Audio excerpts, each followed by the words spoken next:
Hi, welcome back to my channel. I'm Cassie Villela and I'm a realtor, property manager, and investor here in the San Antonio, Texas market. On my channel, we talk about everything real estate related, from market analysis to different parts of the transaction, home maintenance, and even a little bit of gardening and homesteading. So if that's your cup of tea, make sure you click subscribe and leave a like on this video.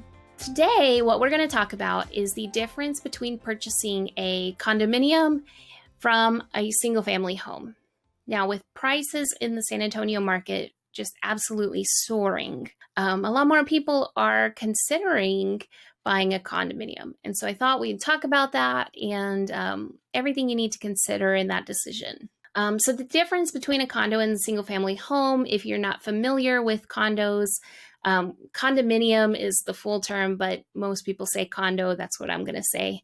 Are individual units within a complex. So basically, it's like an apartment that you actually own. So when you purchase a home, you actually own that land that the property is on. You own all of the structures on that land. And you're responsible for maintaining the land and the buildings, interior and exterior. Some homes will have an HOA, but not always. An HOA is a homeowners association. That would be like a group that provides rules for the neighborhood and maybe some fees to pay for certain services. With a condo, you don't own the land that it's on and you don't own the building itself. You specifically own like the interior of that unit. So in between the walls and ceilings and floors of that unit that's what you own if you're owning the condo. For things like roof and exterior maintenance, that's done by the condo association. That's not what, you as the condo owner, you don't have to maintain those things. You don't have to repair those things. You're only responsible for the inside of your unit. And so the other thing that's different between a house and a condo, we use a different sales contract. So with a single family home, we use the 1 to 4 unit residential contract. For a condominium, we use residential condominium contract. And so I put kind of a picture of it here just so you can see the difference. It's basically the same thing. The description, the property description is a little bit different because you have to specify which unit and which building and the name of the condominium project. And then there's some more details about the association documents because the homeowners association for a condo typically have a lot more rules and a lot more going on. So there's kind of more language about getting that paperwork to the buyer. So let's talk about the pros of buying a condo. So, if you are a first-time home buyer and you're trying to get, that owning is better than renting in most cases for building wealth. So you would like to own the property you live in. But, with a median price of $300,000 right now, a home is just kind of out of reach. Well, you might consider a condo then. And I put some numbers here. For June 2021, the median single family home price, that's what SFH stands for, but the median home price was $292, so almost $300,000, while the median condo price was only $170. So a lot more reasonable, for somebody who's a first-time home buyer, that's going to be a lot easier to swing than almost $300,000. If you're an investor and you're maybe wanting to buy rental property, or you're looking for maybe like a vacation rental, then the lower price might make it make sense, might make your numbers work better in this market where home prices are so high. So you have the lower upfront cost, just of the price being lower.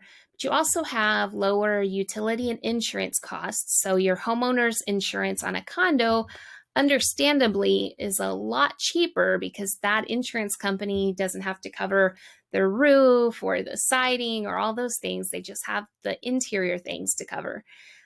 So insurance is a lot less. And utility costs, most condos are smaller than homes, so your utilities are going to be lower.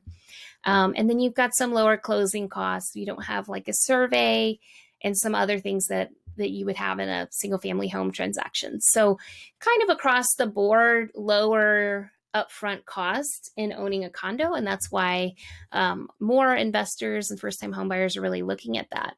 The second advantage is just the location. So this image is just a screenshot of the MLS. I just did kind of a basic MLS search for all condos in the city, and this is what came back. So you can kind of see those yellow circles are where the majority of the condominiums are.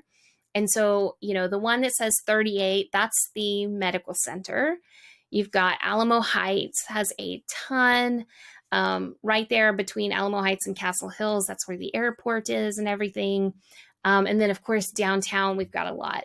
So these are all of the locations, where people want to be. Alamo Heights has the museum district and, lots of shopping, lots of things to do.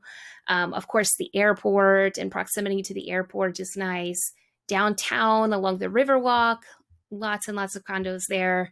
And then the medical center, is definitely somewhere that people need to live and want to be walking distance from work. And so that's why there are a lot of condominiums there. So all of these places would be fantastic spots for, obviously for living in them. Obviously, if you're a doctor or, you want to live on the Riverwalk, great places to live. I know people who just absolutely love living in their condo and, walking down to the Riverwalk to bike every morning.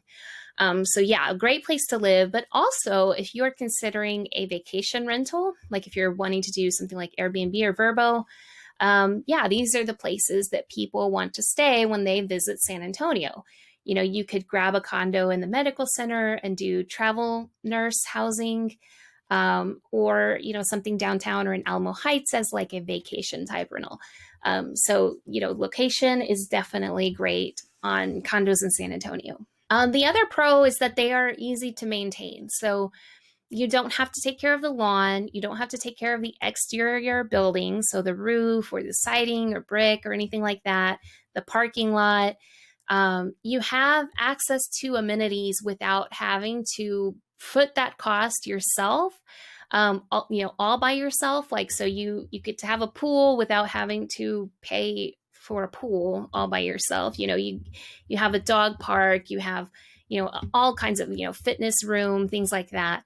You're going to have those amenities and you're going to be able to use them without having to maintain those and worry about them.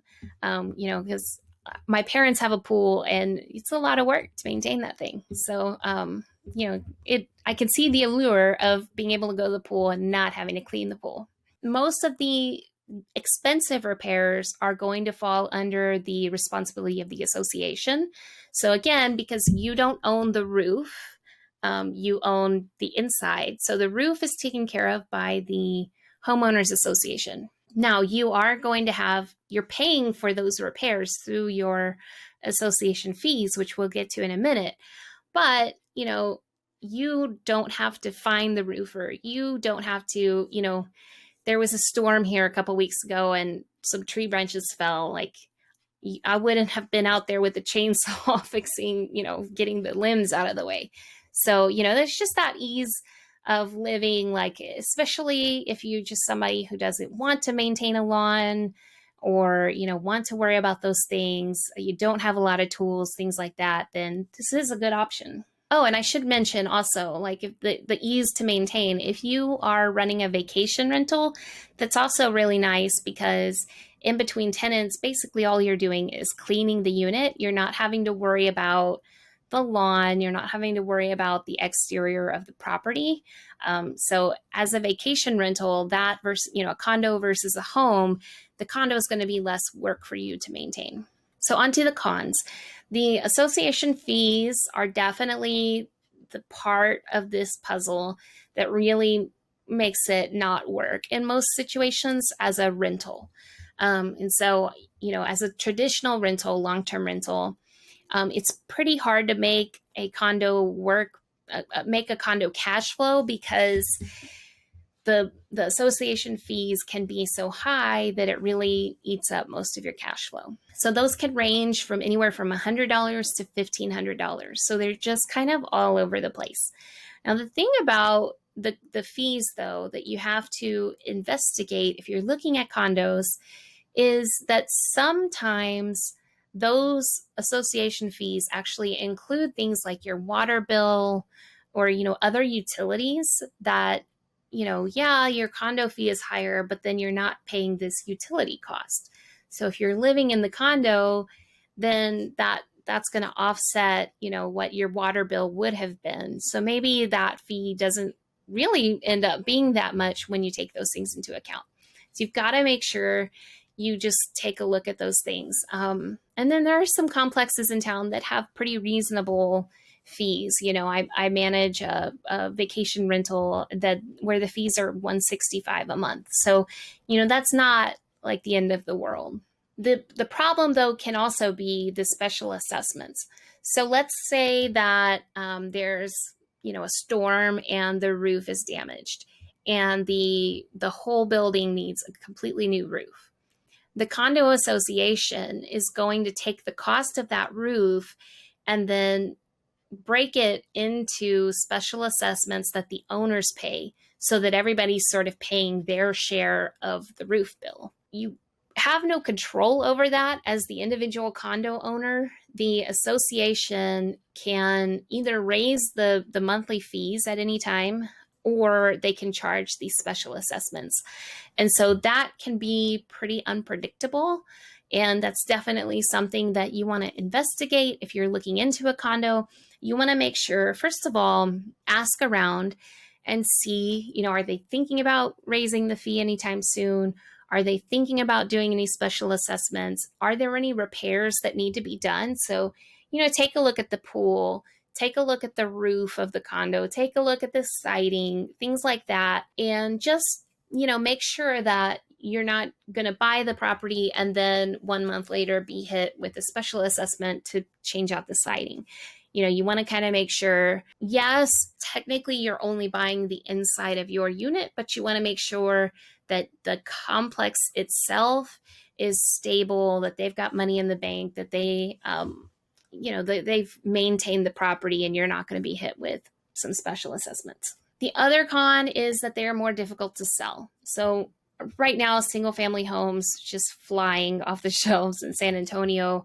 But condos are a little bit slower. So the days on market for a condo is, triple what it is for a single family home. Now in this market, that's still pretty low. 64 days on market is still incredibly low. But you just got to know that it's going to sit for a little bit longer than it takes to sell a single family home. One of the reasons that it is harder to sell a condo is that lenders have a harder time approving condo purchases. So specifically, FHA financing is very difficult to get on a condo. And the reason is that the FHA has a list of approved complexes that it will lend on, but that list is pretty short. And it has a lot of rules on how condos can make it onto that list. One of the rules that really knocks out a lot of the condo complexes here in San Antonio is that at least 50% of the units have to be owner occupied. So you can't have more than half of the units actually rented out either as vacation or long-term rentals. If your property, which it probably won't qualify for FHA financing, most of the condos in San Antonio just don't, they're not on that list. So the buyer is going to have to go conventional, which is a little bit more difficult. And so, you're just kind of closing off your buyer pool in a sense. I've put a link here for the full list of approved properties. So that's through the Housing and Urban Development. And so I'll link that down below in the description as well. But that's the primary reason they're more difficult to sell. And then, just also, families tend to want the yard space and things like that. And sometimes the condominium rules can exclude people, so just keep in mind, to me, this is not a reason not to buy one. I think it's just something that you factor in. Yes, if my exit strategy here is to sell this condo, then I need to make sure I have, a few months of holding cost factored into my numbers to make that work. Or, I need to have some more savings to cover this. If I'm ever going to sell it, it might take some time. So just kind of factor that into your decision from the beginning. And the final problem, well, probably not the final problem. You can tell me in the comments what other problems you have with condos. But one that I think is really important to realize is that you have much less control. So again, we talked about when you own the home, you own the land, you own the structures, you're responsible for all of that. Now, you might have an HOA, so homeowners association, that, make sure everybody cuts their grass and doesn't let you, park broken down cars on your lawn or something like that. It might have a few rules like that it enforces. But a condo association is like an HOA on steroids. So they are going to have a lot more rules and regulations, which makes sense. You're a lot closer proximity. You're all sharing the same building. Associations have to govern that and try to make rules that work for everybody.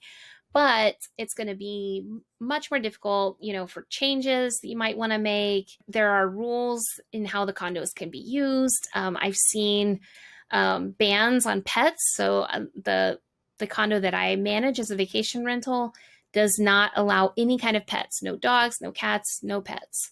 So that really does limit who can live there. You can't have any pets and live in this development. Although I suppose if you're allergic to cats and dogs, then this would be the best place ever. But yeah, you've got to look at those rules. You got to look at the regulations. A lot of them are starting to ban short-term rentals.